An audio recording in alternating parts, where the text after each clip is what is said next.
4e épisode de la série des Joyeux Nomades. Enfin, on arrive au Yukon. Youpi! Youpi!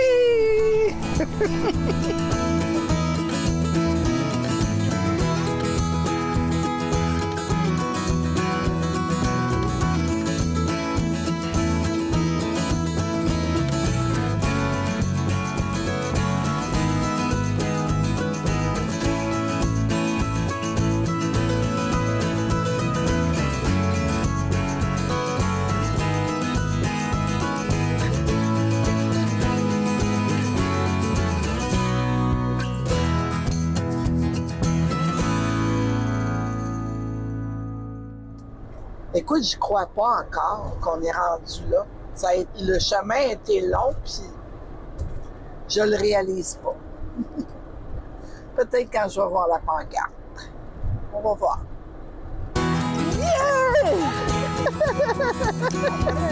19 heures de détour.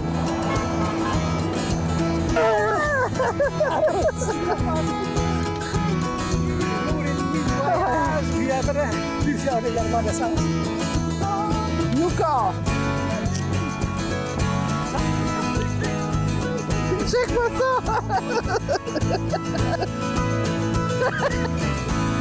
Check-moi le monde, ça revient! La nature, les grands espaces, la wildlife de toutes sortes. En préparant notre voyage, on mentionnait dans les brochures qu'il y avait des forêts partout. Mais notre première forêt visitée en fut une plutôt originale, dans laquelle Lise a retrouvé une essence qu'elle connaissait bien. Nous voilà dans la Signpost Forest. 88 000 et plus affiches de tous les pays, les nations qui sont venus ici au Yukon. Qu'est-ce qu'on vient de faire, là? On vient d'installer notre pancarte dans les forêts de pancartes. Il y a au plus de... Yukon, à Watson Lake, et c'est notre commanditaire Automobile Julien Inc. de Beauharnois qui se retrouve dans la forêt au Yukon. Il y a plus de 88 000 affiches de tout partout dans le monde. Alors, il y a un petit peu de nous autres maintenant dans la forêt.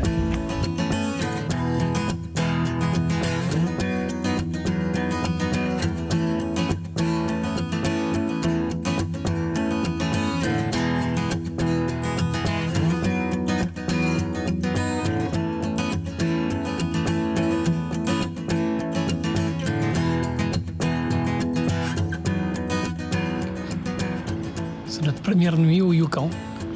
Il est 10h30 du soir. Oui, il fait encore très clair. Le soleil n'est pas encore tout à fait couché. Casper non plus. Je parlerai pas trop fort. Il est rendu près de minuit. Et voilà, il fait toujours clair. Casper est toujours bien éclairé. On s'en va se coucher. On va fermer la porte. Bonne nuit. OK? Il est minuit. Bonne nuit. Bonne nuit. Allez, viens te coucher. Bon matin tout le monde. Ouf, il est 6 heures du matin. Lise n'est pas dans le camion. Je pense qu'elle est allée faire une petite marche de reconnaissance pour savourer son Yukon. Je viens de me lever. Il est 6 heures. Et il fait déjà clair. J'ai l'impression. En quelle heure le soleil se couche entre minuit et 6 heures, je ne le sais pas trop. Mais nous, on n'a aucun... En tout cas, moi, j'ai pas eu de problème à dormir.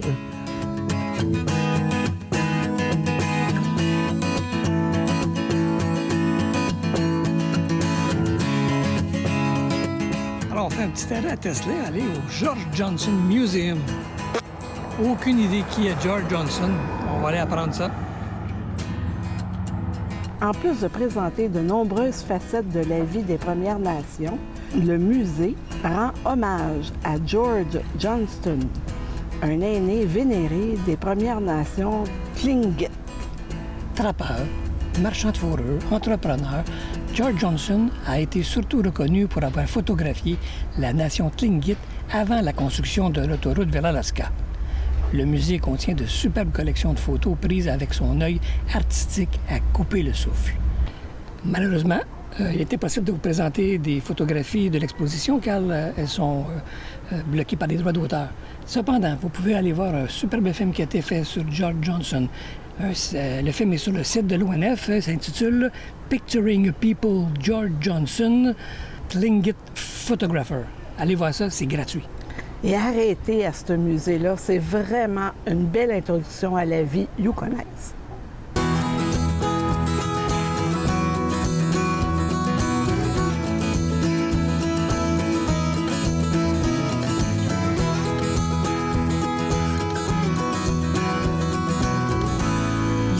Près de 16 % de la population parle français, ce qui en fait la 3e province au Canada où on parle le plus français en pourcentage d'habitants, après le Québec et le Nouveau-Brunswick. Allez visiter le centre de la francophonie. Ils ont plein d'astuces et plein d'idées pour vous aider à rencontrer et à visiter le Yukon. Nous voilà rendus après Watson Lake. Hein?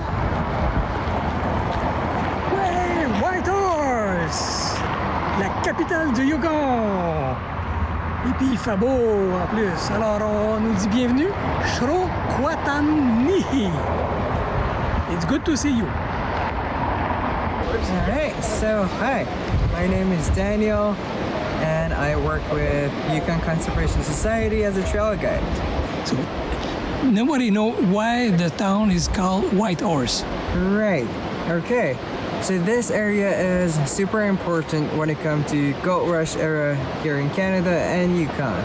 Back then, we didn't have the dam at the end of the Shrotka Lake here, so the water levels were lower, and because of the rocky bed surface of the river, you would get huge, up to 6 feet rapids. For that reason, people thought that they kind of look like white horses, so they called the whole town Whitehorse. Okay, thanks. Yeah.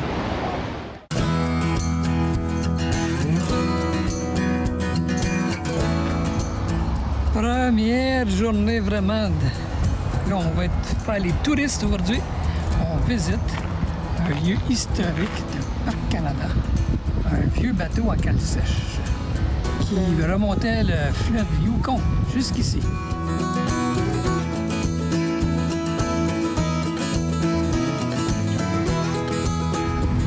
Bon ben, dans notre super chance qui continue, le fameux bateau Klondike est fermé pour l'année. Ils sont en train de le rénover, de le retaper, de peinturer. Donc on ne pourra pas le visiter. On peut juste passer à côté. Belle découverte. Arrêtez au SS Klondike Parc Canada. C'est le plus gros bateau à vapeur à Aude qui a fréquenté le grand fleuve du Klondike. Vous allez apprendre tout plein de petites histoires entourant le bateau. Puis en plus, on a un film. C'est fermé, mais par contre, les gens ici font des tours guidés en français et en anglais, nous racontant toute l'histoire. Puis il y a beaucoup de petits panneaux expliquant toutes les parties du bateau. Et c'est même ici que vous allez apprendre pourquoi l'expression « il y a de l'eau courante ».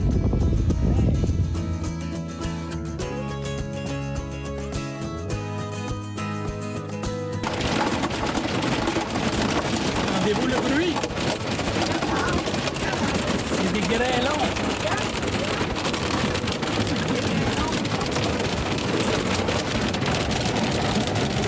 Ils grêlent à Whitehorse. Que c'est ça, la nature. Premier souper à Whitehorse. On devait être gentil, tout seul. On a pris un camping exprès pour avoir les services. Là. On n'a pas de trouver. On ne cherche pas des high overland cachés. Là. On est vraiment dans un gros camping. Puis ben, il n'y a pas d'Internet au Yukon, tout est mort. Il y a un feu à Dawson, puis sur la 37, on ne peut pas passer. Puis la route a cassé. Et là, ben, il nous grêle dessus comme si... Au secours!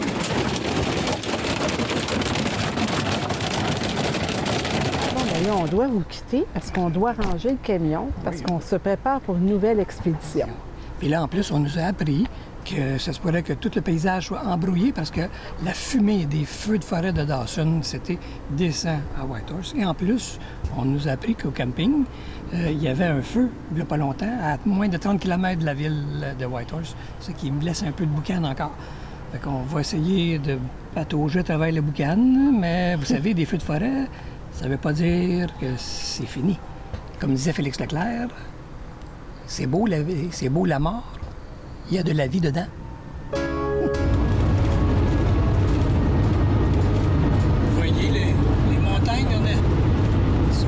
c'est pas des nuages, c'est de la boucane. Il y a un feu au parc provincial tout près de Dawson City. Et le vent souffle vers le sud. L'émerveillement qu'on avait de voir la majestuosité des montagnes, des collines, dissipé ce matin. On est un peu dans la brume. On vient d'arrêter dans un rest area avant Tristling. La montagne ici, pas pire. Regardez l'autre côté. Comment la boucane, et ça sent. Ça sent vraiment la boucane. C'est fou. C'est fou, hein, ça sent, la boucane. Ouais. Oui. Ça aurait pu être beau, hein? Il y a des états, mais c'est quand même beau. Je trouve ça beau quand même. Puis on va vivre quelque chose de spécial. Là. Ça ne va pas être évident pour les gens qui demeurent à côté de feux de forêt. Puis ça doit faire partie de leur vie. Je ne sais pas si vous pouvez voir en face, on a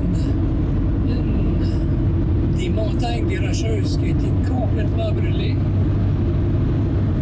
Je suis un petit peu désorientée de voir la nature. Là. On est dans une forêt qui a brûlé. Fait que c'est assez étrange à voir tous ces arbres qui ont brûlé, puis que là, la nature reprend vie.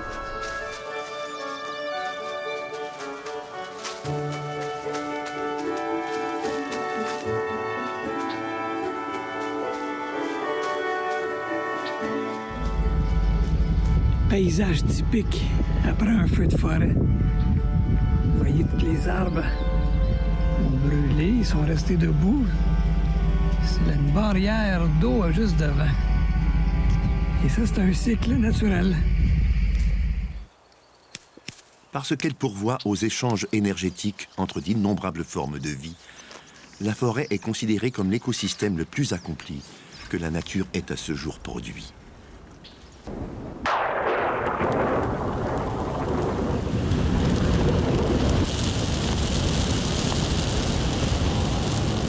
« 100 ans de photosynthèse dévorés en 10 secondes. Le refuge de nombreux animaux réduit en cendres en moins d'un jour. L'incendie s'en prend de préférence au peuplement parvenu à maturité. Le feu est le plus souvent l'œuvre de la foudre. Un orage poussé par le vent peut allumer jusqu'à 10 nouveaux foyers d'incendie à l'heure. Faut-il se surprendre si le feu détruit davantage de bois que l'homme peut en récolter? Sans la chaleur intense de l'incendie, les cônes du pin gris ne s'ouvriraient pas pour libérer leurs semences. Et le sol, s'il n'était enrichi des cendres, serait moins propice à la croissance de la nouvelle pinède. L'incendie est le meilleur ennemi de la forêt boréale. Il dégrade rapidement les peuplements en déclin, les soustrayant ainsi à la lente décomposition du nord. Il permet à la lumière de pénétrer jusqu'au sol qu'il a pris soin d'approvisionner en sels minéraux. Il favorise le regain de plantes que le sous-bois obscur et le sol édifié par les aiguilles empêchaient de prospérer. Au lendemain de l'incendie, un processus de succession végétale s'enclenche. Les étapes pourront varier, mais règle générale, on retrouvera dans 75 ou 100 ans une forêt très semblable à la forêt qui a brûlé.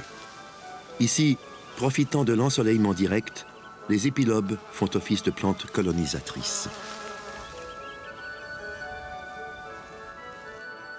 Les espaces en régénération sont d'une importance cruciale pour la faune boréale. Les arbustes et les arbrisseaux, qui colonisent plusieurs types de surfaces incendiées, offrent des feuillages plantureux et des baies vitaminées introuvables dans le boisé mature.